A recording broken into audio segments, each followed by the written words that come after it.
Okay, so have you ever, like, wondered why you just have to have that piece of cake even when you know you shouldn't? Or how you can remember every word to a song from like forever ago, but completely forget where you put your keys 2 seconds ago.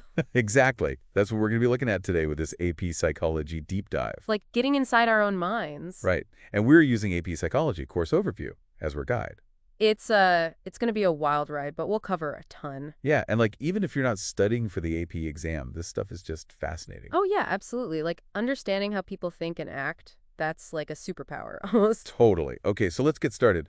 Where do we even begin with something as big as like the entire human mind? Well, the course overview breaks it down into 12 core topics, and we're going to hit on all of them. Okay, perfect. So it's not just like random facts, it's a whole system, right? Exactly, and it all connects, like starting with the history of psychology.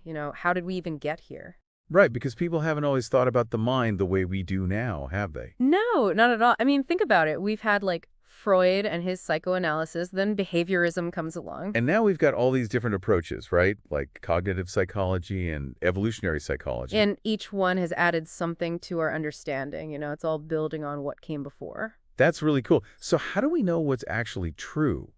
I mean, there were so many ideas about how the mind works. That's where the research methods section comes in. It's all about like being scientific about studying the mind. Okay, so not just guessing, but actually testing things. Right, like designing experiments, collecting data, analyzing it properly. That makes sense. Because otherwise you just have like opinions, right? Not actual evidence. Exactly. And even then, sometimes you need to be careful. Like you've probably heard of the placebo effect. Oh yeah, where people feel better just because they think they're getting treatment, even if it's fake. Yeah, so good research design helps to separate that out to see if something is really working. Oh, that's so important. I'm always reading about new studies and stuff. Now I'm going to be way more skeptical. Healthy skepticism is always good, right?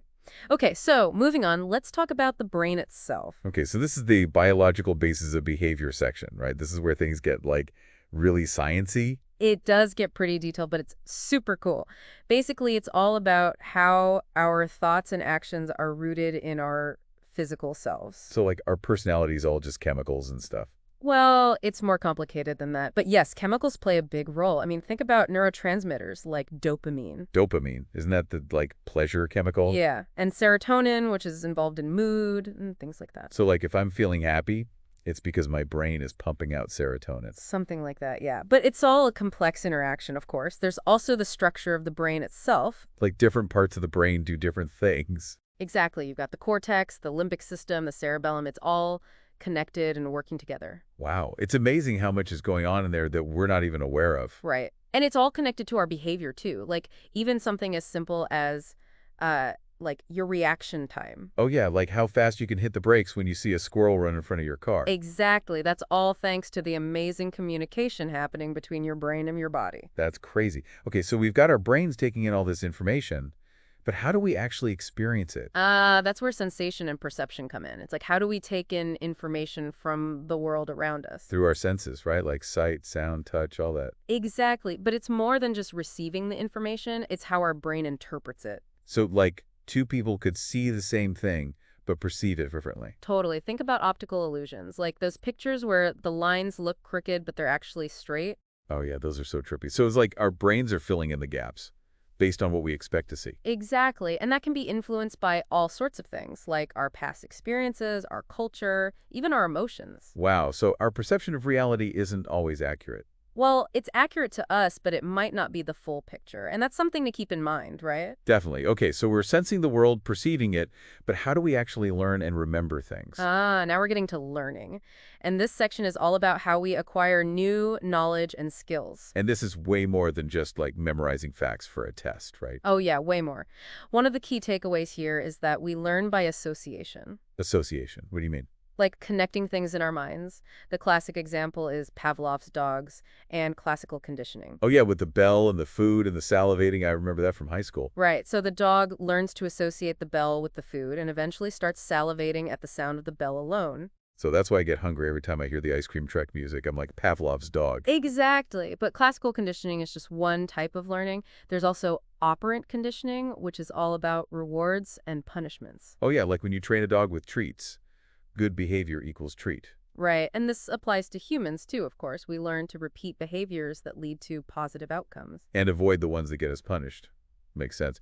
So is that all there is to learning? Not quite. We also learn by observing others. Like, if you see someone get rewarded for a certain behavior, you're more likely to try it yourself. Ah, so that's how kids pick up bad habits from their older siblings. Could be. But observational learning can also be a positive thing, of course, like learning how to cook by watching your grandma in the kitchen. That's true. Okay, so now let's dive into the cognition section. This is where things get really mind-blowing. This is where we get into the inner workings of the mind, all those higher level processes. So like memory, thinking, problem solving, language, all that good stuff. Exactly. And one of the most interesting things about cognition is that it's not always perfect. What do you mean? Well, take memory, for example. We tend to think of our memories as being like accurate recordings of the past. Yeah, like little video clips in our brains. But the reality is much more complex. Our memories are actually reconstructed every time we access them.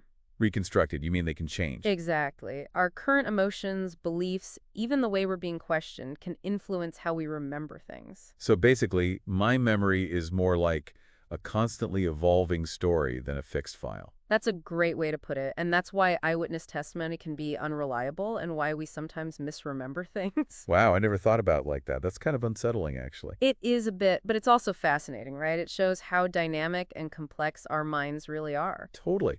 Okay, so we're learning, we're thinking, but how do we develop over time? That's what developmental psychology is all about, right? Right. This section looks at the whole lifespan, from infancy to old age, and how we change physically, cognitively, socially. So like how we learn to walk and talk as babies, and then how we go through puberty and all that. Exactly. And it also looks at how our moral reasoning develops and how our understanding of the world changes over time. That makes me think about the nature versus nurture debate. Like, how much of who we are is determined by our genes and how much is influenced by our environment? That's a big question and one that psychologists are still exploring. The answer, of course, is complex. I bet. But it seems like both nature and nurture play a role, right? Definitely. Like, we might be predisposed to certain traits based on our genes, but our experiences can also shape who we become. Makes sense. Okay, so now let's talk about what makes us tick.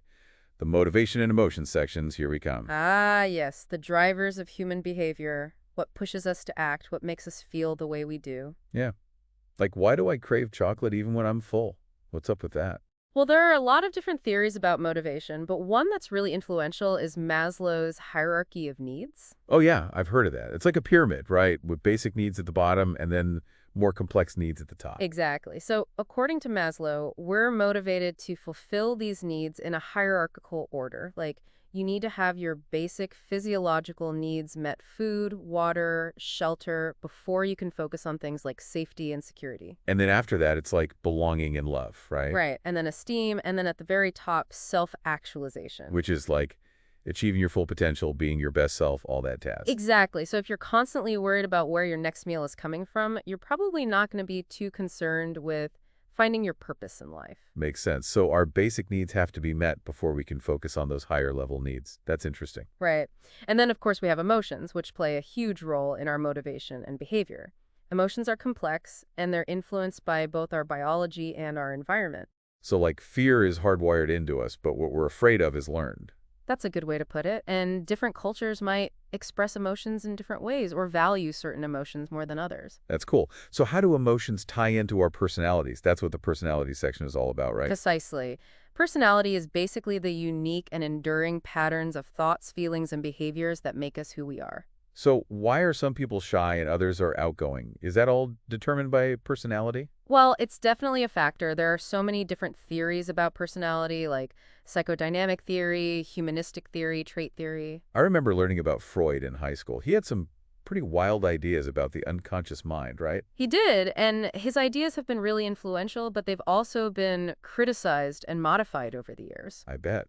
So what's the current thinking about personality? Is there one theory that explains it all? Not really. It's more like there are different perspectives that each offer valuable insights. Like, the Big Five personality traits is a popular model, but it doesn't capture everything about human personality. I guess it would be pretty boring if we were all the same. Exactly. And that's what makes studying personality so interesting. It's about understanding what makes each individual unique. Okay, so speaking of individual differences, how do psychologists even measure things like intelligence? That's what the testing in individual differences section is about, right? Right. This section covers a lot of ground, but intelligence testing is definitely a big part of it. So like IQ tests and stuff. Exactly.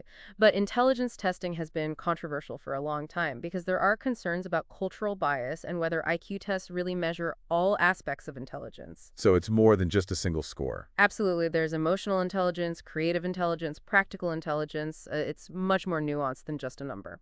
That makes sense. And there are other individual differences too, right? Like in learning styles or how people respond to stress. Right, and understanding these individual differences is important for things like education and therapy, so we can tailor our approaches to each person's needs. That's so important. Everyone learns and copes in their own way. Okay, so we've covered a lot of ground, but we also need to talk about mental health. The abnormal behavior section is where things get a bit heavier. It's a sensitive topic, for sure, but it's also incredibly important to understand psychological disorders and how they can impact people's lives. So this section covers things like anxiety disorders, depression, schizophrenia, Exactly. It looks at the different types of disorders, their symptoms, and potential causes. and there's no one-size-fits-all explanation, right? Mental health is complex. Absolutely. It's a combination of biological, psychological, and social factors. And it's important to remember that seeking help is a sign of strength, not weakness. Right. And there are effective treatments available for many disorders.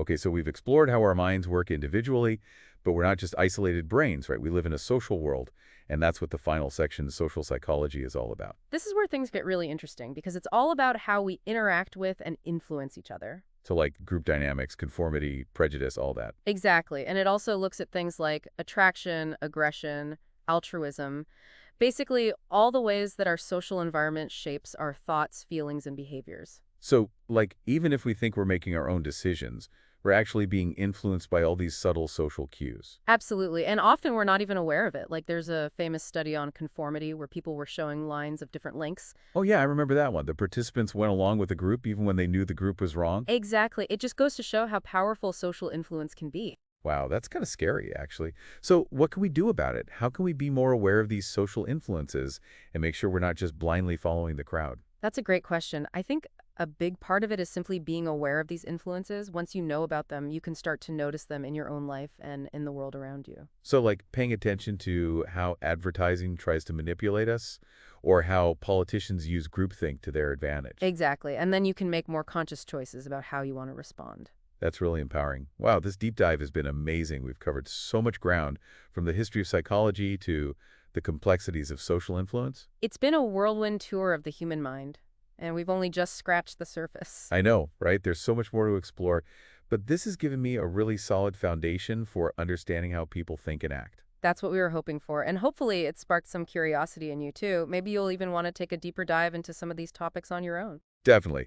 And who knows, maybe one day we'll have you back to explore another area of psychology in more detail. I'd love that. There's always something new to learn about the human mind. Absolutely. Well, thanks for joining me on this incredible journey. Until next time, keep those brains buzzing. And remember, the more you understand about psychology, the better equipped you are to navigate the complexities of human behavior. Wise words. Okay, that's a wrap. See you next time.